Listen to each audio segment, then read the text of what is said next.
আসসালামু আলাইকুম ওরহমতুল্লাহ। সাইফুল কবিরা চ্যানেলের পক্ষ থেকে স্বাগতম। আশা রাখি সবাই ভালো আছেন। আমিও আপনাদের দোয়ায় এবং আল্লাহ তাআলার অশেষ মেহেরবানিতে ভালো আছি। আজকে আমি আপনাদেরকে স্বামীকে বশ করে দূর থেকে আনার জন্য একটা তদবির নিয়ে আপনাদের সামনে হাজির হলাম।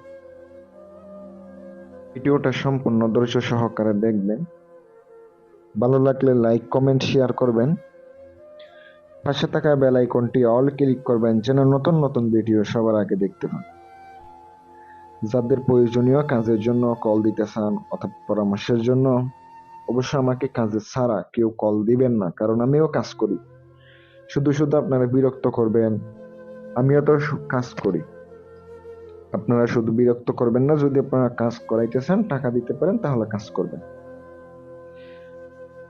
নিয়মটা বলে দিই, সঙ্গে সঙ্গে ভাই কাজটা কিভাবে প্রয়োগ করবেন বলে দিতেছি। শনিবার অথবা মঙ্গলবারের দিন নকশাটি আপনাকে খোদাই করতে হবে। খোদাই করার পরে আপনাকে নকশাটি সুন্দর করে একটা আংটির মধ্যে খোদাই করতে হবে।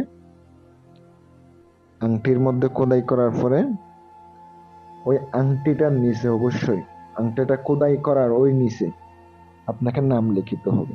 স্বামীর নাম, স্বামীর বাবার নাম, আর আপনার নাম, আপনার মায়ের নাম। এটা শুধু স্ত্রীরা স্বামীকে বশ করতে পারবে। তারপরে আপনার নকশাটি সুন্দর করে আপনার কমপ্লিট করা শেষ। এটা শুধুমাত্র আপনি ডান হাতে ব্যবহার করবেন। রুফা দিয়ে তৈরি করতে পারেন, চাইলে আমার কাছ থেকে তৈরি করে নিতে পারেন। এটা আঁকাইতে যাবেন, আংটির উপরে আপনার 3,000 4,000 টাকা খরচ হয়ে যাবে। এটা আবার জাগ্রত করতে হবে। এটা ধরবেন, আংটিটা নিয়ে আসার পরে আপনাকে সূরা ইখলাস 7,000 বার এক রাতে পড়ে আংটির মধ্যে ফুঁক দিতে পারলেই আংটি জাগ্রত হয়ে যাবে। তাহলে আংটিটা কাজ করবে। এই আংটির নিয়ম হচ্ছে এরকম। আর যদি ভালো লাগে কাজ করেন, আসন দিয়ে আংটিটা জাগ্রত করবেন। সকল ভালো থাকবেন। অবশ্যই এটা হাতে ব্যবহার করলে বশ থাকবে। আসসালামু আলাইকুম ওয়া রাহমাতুল্লাহ।